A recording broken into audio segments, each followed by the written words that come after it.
This is a 2001 Audi TT, the original Audi TT, which is one of the most beautiful cars from its time period. This car came out for the 2000 model year, 20 years ago, which is hard to believe because it still looks so good today. The original TT also happens to be a pretty good sports car, and today I'm going to review it.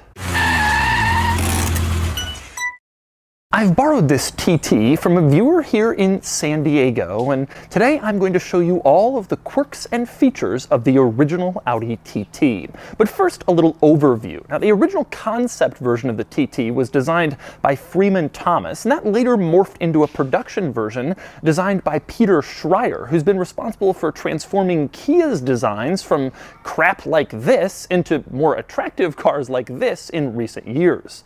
But for both designers, their best work was the original TT, which looked futuristic when it first came out and which has won numerous awards for its design over the years. I actually prefer the look of the original TT Coupe, which was just so simple and clean and beautiful when it came out 20 years ago, but the convertible is pretty nice looking too. Unfortunately, the TT was never taken all that seriously as a sports car. It debuted a few years after the BMW Z3 and the Mercedes-Benz SLK, and while those cars were rear-wheel drive, the TT wasn't.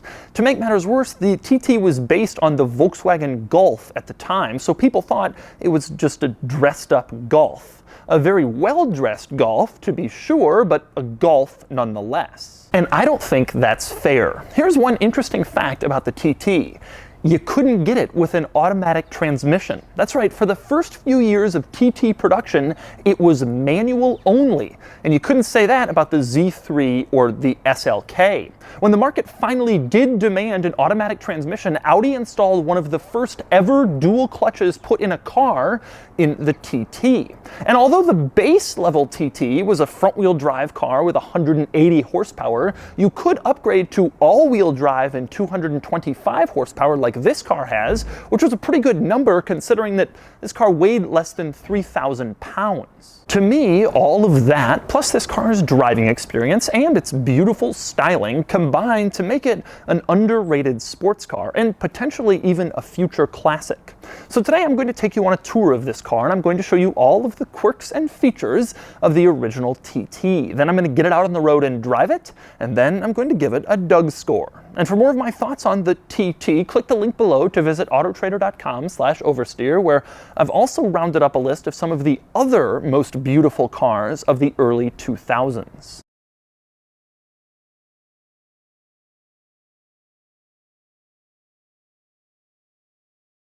Now I'm going to start the quirks and features with a look at the TT's design and some of the reasons why it was so influential. A lot of car designers and car magazines have called this one of the most influential designs of the last 20 years, and it always annoys me when people say a car design is influential and then they won't explain what exactly it influenced. So here are a few trends that the TT kind of started. One is the concealment of the bumpers in this car. If you look at most late 1990s cars, the bumpers were kind of ugly and protruding, and they were clearly there to be bumpers for crash safety. The TT was able to integrate the bumpers into the styling of the car and almost make it look like the car doesn't actually have bumpers. It was a really cool look that fit perfectly with the rounded design of this car, and it's one that almost every automaker copied in the ensuing years. Now, to me, one of the biggest trends that the TT started was wheel arches. If you look at a lot of late 90s cars, the wheel arches were often just integrated into the side of the car. They were just a functional piece and nobody did anything with them. That changed with the TT. You had the wheel arch, of course, but then they made a point to have it sort of larger than it needed to be and more protruding to kind of give a different effect than a typical wheel arch. And you can see the wheel arch even goes through the hood line right here. That trend is still being used in the car industry today. In fact, it was copied almost identically by the Range Rover Evoque when that car came out in 2003. 2013, almost 15 years after the TT first debuted.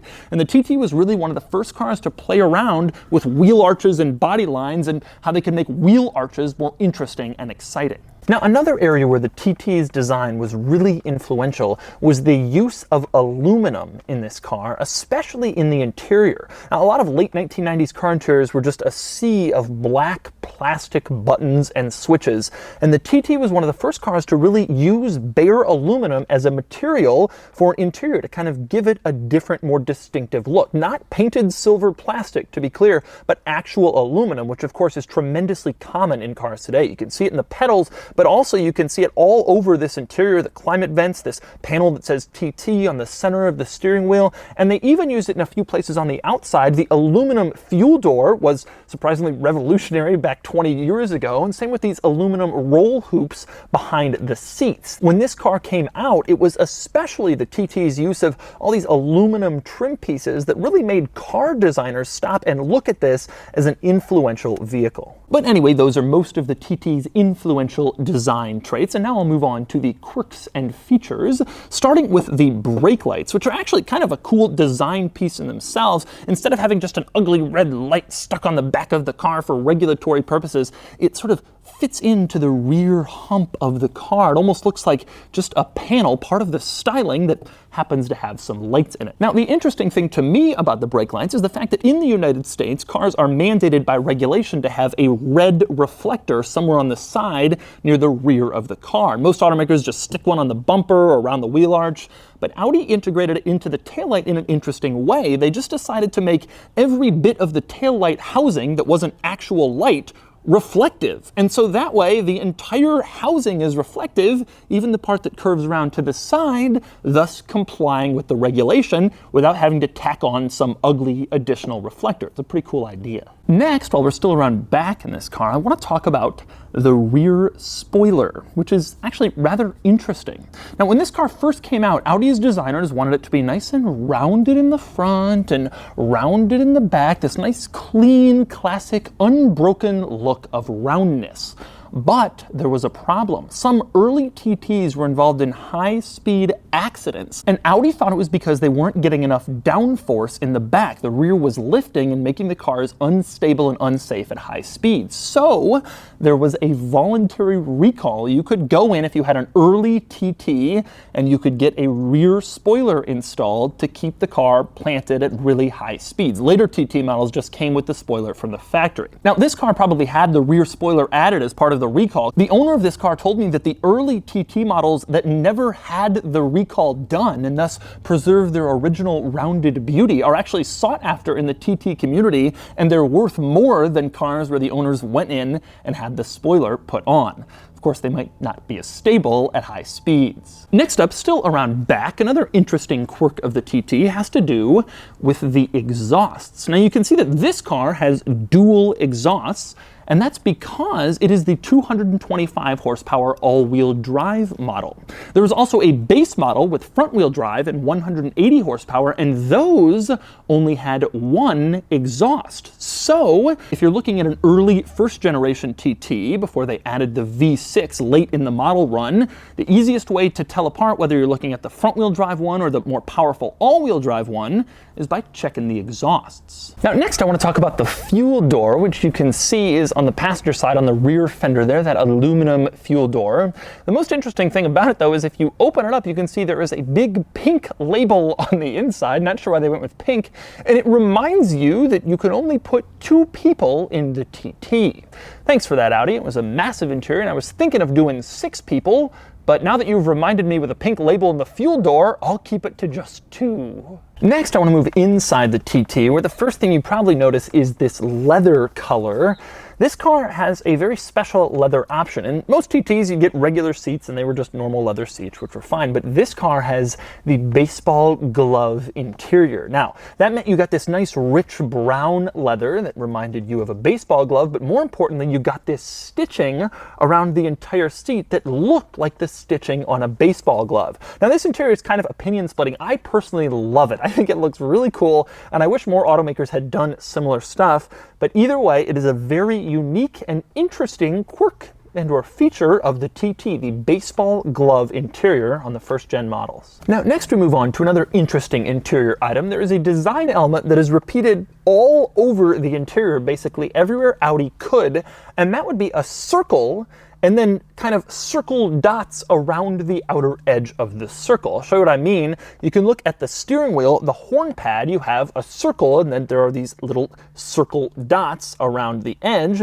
but it goes much further than that. Take a look at the gauge cluster. The needles, the center of the circle at the base of the needle is the same circle and dots. Same for the climate vents. There's a circle around them with little dots. And then the climate controls. They're in the shape of a circle, and well, they have little dots. Same deal with the headlight control. There's a circle and there are dots. Same deal with these center buttons in the middle of the dashboard. Circles and dots. Also true of the gear lever in two places. The top of the gear lever is circles and dots, and the base of the gear lever is once again a circle with the little dots. You can move on. The door handle has a little circle and dot motif, as does this aluminum piece at the base of the door pull to close the door, a circle and dots. But while that repeated piece of design is rather interesting in here, let's take a look at some of these things individually, starting with the craziest heated seat control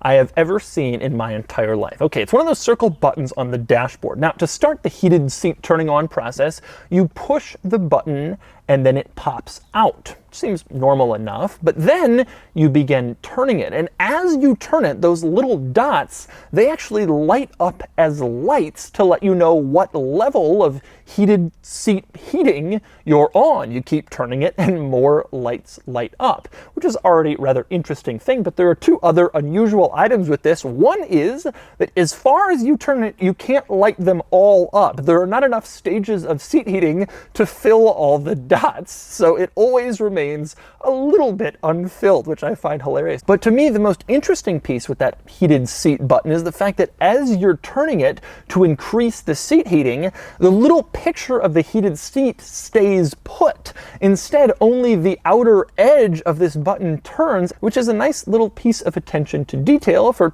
people who get really obsessive about things like that. Now, our next interesting circles and dots item are the silver circles around the climate vents, which look like they're just there for show, but actually they're functional. As you turn the little silver circle around the climate vents, it directs the amount of airflow coming out of the vents. So if you turn it all the way to the right, the vent will actually close, no air will come out of it, whereas if you turn it to the left, the vent will stay open. Now, one cool detail about these little silver circles around the climate vents is that one of the dots in the circle is different from all the others, and that way you can know exactly where the climate vent is positioned without it having to tell you in some obvious way. Instead, that little dot is just integrated, and you know if it's facing up, then the vent is open, and if it's to the right, then the vent is closed. Now, speaking of the climate vents, and especially the ones in the center, I always love the fact that the vents were circular, and then behind the vents on the dashboard, they had these like tunnels that made it look like there are these giant tunnels leading up to the vents. It just gave the whole thing a much cooler look than your typical climate vent integrated into the dashboard on your typical car. I always loved how that looked. Now, next up, another circles and dots item would be the gear lever, which I think looks really cool. Obviously surrounded by the circles and dots, but I've also always loved the rubber base of the gear lever. It's just like 6 circles, and of course you move the gear lever around and then it contours to wherever you move it. But I've always felt that that also has a really cool look inside the interior of this car. Next up, another interesting quirk of the TT. In the center control area, we have the climate controls, and turning them on is rather strange. In order to turn on the climate controls, you press this little lever marked off.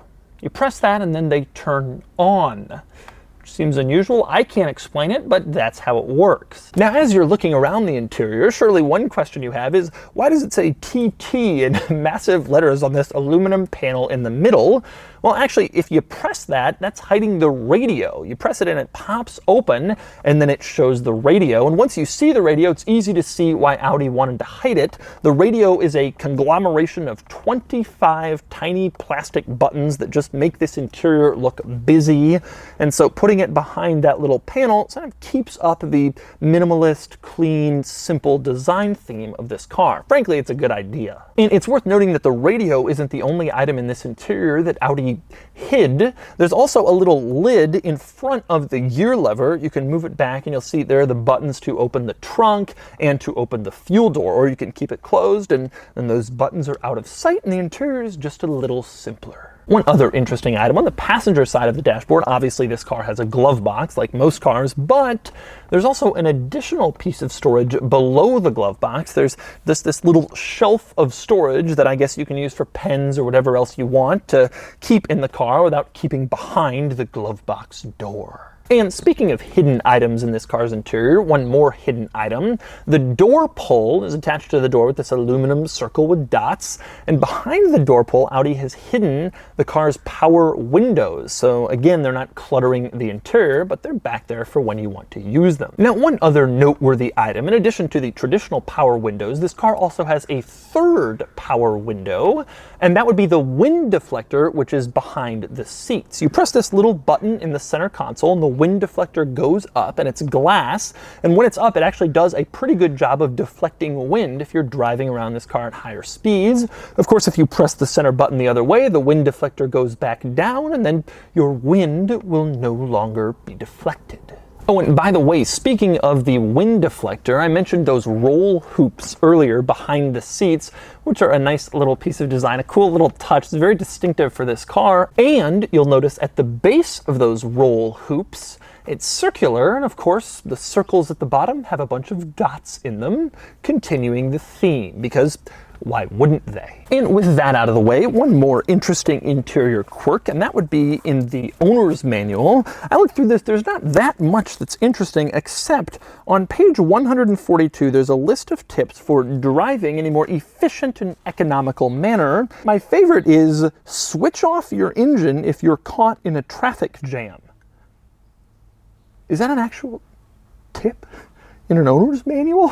What attorney approved that? Oh yeah, you know, I'm in bumper to bumper, decided to turn off the car. Just turn off the car for a little bit. You know, just wait. I'm gonna coast for a while. And then your steering wheel locks up and you're not braking anymore. And it was like, no, it said it in my owner's manual. Next, we move on to another noteworthy TT item, and that would be the roof. Now, despite the fact that this is a relatively lightweight, tiny, little driver-focused sports car, it has a power top.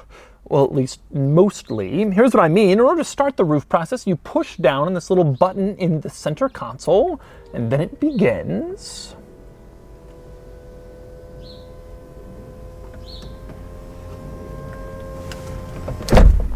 Now, once the roof is here, it's mostly finished, but it isn't quite latched. In order to fully latch it, you have to put your hand inside this roof latch, twist it, which gets it into place, and then push the latch in, and then it is fully and completely latched. Now, if you want to open the roof, obviously the process is the exact opposite. First, you press this button marked press, and then this roof handle deploys. You turn it a quarter turn, and then it's unlatched, and then you go back to the button in the center console. This time you pull the button, and then the roof goes back down.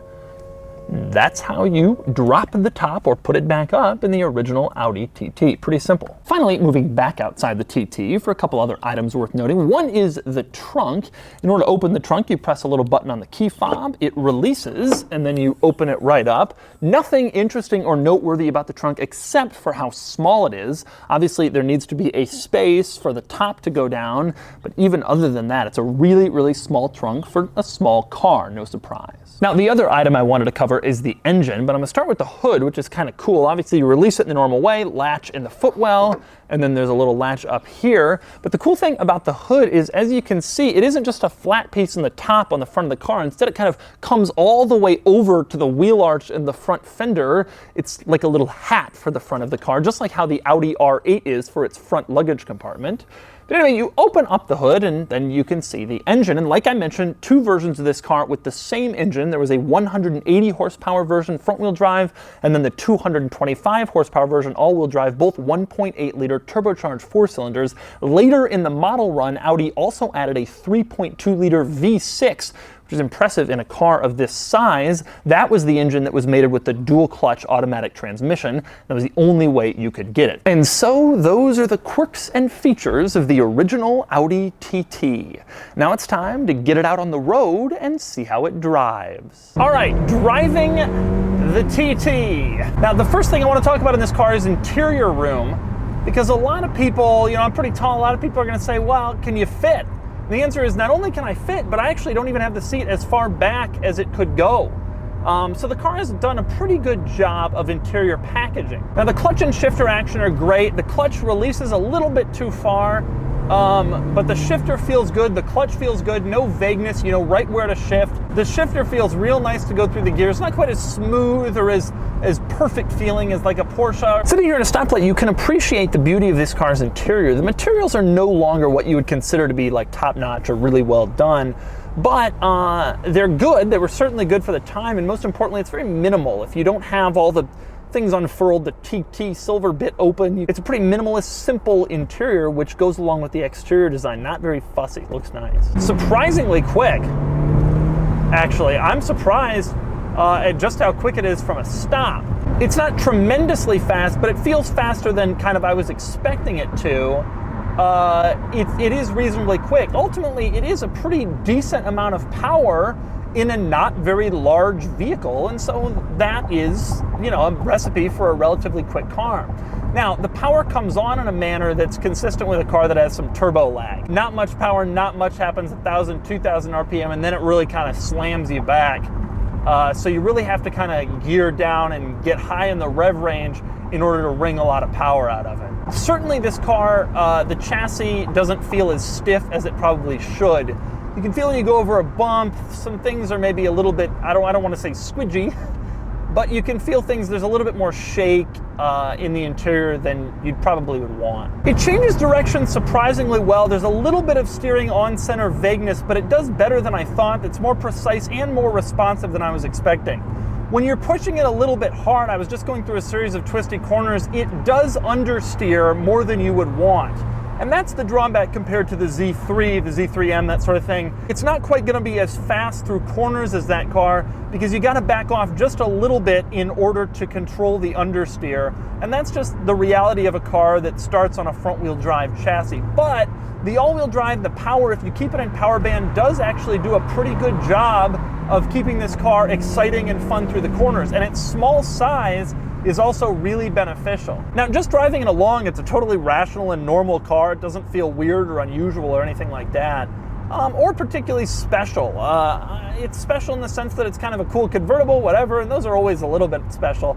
But I think that the specialness of this car is more reserved for the way that it looks from the outside rather than the driving experience on the inside. And so that's the original Audi TT. This car never got the love that it deserves, and I guarantee the comments are going to be littered with remarks about how it's not a real sports car like the BMW Z3 or the Mustang or the Corvette or whatever. But with the 225 horsepower engine, this car is fast, it's fun, it's all-wheel drive, and it's little and tossable and beautiful. This is a sports car in the traditional sense, old school, with 2 seats and a convertible top and relatively small sizing, like MGs and Triumphs and the Miata, and it's definitely underrated. And now it's time to give this car a Doug score. Starting with the weekend categories and styling, the TT is truly gorgeous, and although it's not the most beautiful car around, it's up there and it gets an 8 out of 10, tying it with icons like the Porsche 918 Spyder and the new Ford GT. Acceleration does 0 to 60 in 6.3 seconds and it earns a 3 out of 10. Handling is good, not great, and it earns a 6 out of 10. Fun factor is okay. It's a top-down fun car, but it's not as engaging as other sports cars, and it gets a 6 out of 10. Cool factor is a little lower, as these haven't started ascending into the realm of cool just yet, but I think they will, and it gets a 5 out of 10 for a total weekend score of 28 out of 50. Next up are the daily categories and features. The TT TT has some good stuff like heated seats and a power top, but it's not exactly loaded and it gets a 3 out of 10. Comfort is fine, about as you'd expect, and it earns a 4 out of 10. Quality is good, the interior is very nice, but Audi reliability from this era was a disaster, including with this powertrain, and it gets a 6 out of 10. Practicality is normal for a small 2-seat sports car, and it gets a 2 out of 10. Finally, value, and the TT is a decent one. These are under 10 grand, and I think that's too cheap for what it is, but if you get one, be prepared to spend some money maintaining it. It gets a 6 out of 10 for a total daily score of 21 out of 50. Added up, and the Doug score is 49 out of 100, and here it is compared to some other late 90s and early 2000s sports cars. None of these cars competed directly with the TT, but it gives you a good frame of reference. The TT is better than the Integra Type R and the MR2 Spider, but not as good as real heavy hitters like the Dodge Viper or the Honda S2000. No surprise there.